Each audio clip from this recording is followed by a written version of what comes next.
ఒక ఊరిలో చిన్న కుటుంబం ఉండేది. ఆ కుటుంబంలో అక్క తమ్ముళ్ళు ఉండేవారు. అక్క సితార, తమ్ముడు కార్తీక్. ఉదయం ఇంటి వాతావరణం. తల్లి వంటగదిలో టిఫిన్ రెడీ చేస్తోంది. నాన్న పేపర్ చదువుతున్నాడు. సితార స్కూల్ యూనిఫారం వేసుకొని బ్యాగ్ రెడీ చేసుకుంటోంది. కార్తీక్ మాత్రం ఇంకా బెడ్ మీద నిద్రలోనే ఉన్నాడు. అమ్మ వంట చేస్తూ, ఏమండీ ఈ రోజు పిల్లల్ని త్వరగా పంపాలి. ఈ రోజు స్కూల్లో టెస్ట్ ఉంది అంటున్నారు. పేపర్ చదువుతూ, టెస్ట్ కి సిద్ధంగా ఉన్నారా మరి? అన్నాడు నాన్న. హా చదివారు అని అమ్మ సమాధానం ఇస్తుంది. సితార బ్యాగ్ సర్దుకొని హాల్లోకి వస్తుంది.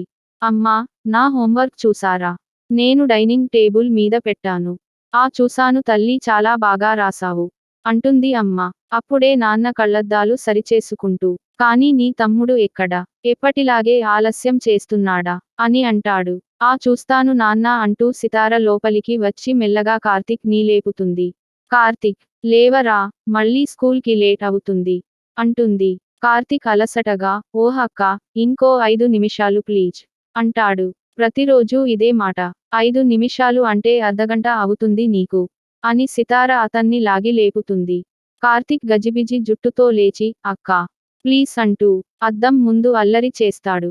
సరే అక్కా, నువ్వు లేపితేనే నేను లేస్తాను. లేకపోతే స్కూల్కి వెళ్లేదే లే. ఆహా అలానా? నేను నీకు అలారమారా? అయినా అలారం పెట్టినా లేవనంత మొద్దు నిద్ర నీది అని ఇద్దరూ నవ్వుకుంటారు. అందరూ డైనింగ్ టేబుల్ వద్ద కూర్చుంటారు. అమ్మ ఇడ్లీ వడ్డిస్తోంది. కార్తీక్, పాలు కూడా తాగి వెళ్ళు అని అమ్మ అంటుంది. కార్తీక్ ముక్కు పట్టుకుంటూ, ఓహమ్మా, పాలు వద్దు.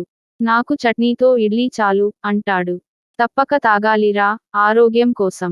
నేను తాగిస్తా అని తమ్ముడికి పాల గ్లాస్ ఇస్తుంది. కార్తీక్ మొహం చిట్లిస్తూ తాగేస్తాడు. నాన్న నవ్వుతాడు.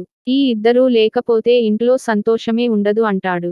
స్కూల్కి బయలుదేరతారు. సితార తన బ్యాగ్ తీసుకొని, తమ్ముడి బ్యాగ్ కూడా సర్దుతుంది. షూస్ కట్టిస్తుంది. రా కార్తీక్, బస్సు వచ్చేస్తుంది. ఫాస్ట్. హాస్యంగా, అక్కా, నువ్వు లేకపోతే నేను స్కూల్కి వెళ్లేదేలే. నువ్వే నా మేనేజర్, నువ్వే నా టీచర్. సితార, మరి నువ్వు నా లేజీ తమ్ముడివి అంటుంది. ఇద్దరూ నవ్వుకుంటారు.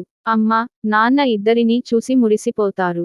మనస్సులో, దేవుడా, ఈ బంధం ఎప్పటికీ ఇలాగే ఉండాలి అని అమ్మ అనుకుంటుంది. బస్సు హారన్ కొడుతుంది. అక్క, తమ్ముడు ఇద్దరూ చేతులు ఊపుతూ బయలుదేరుతారు. ఉదయం నుంచి కార్తీక్ మైండ్ ఆటల మీదే ఉంది.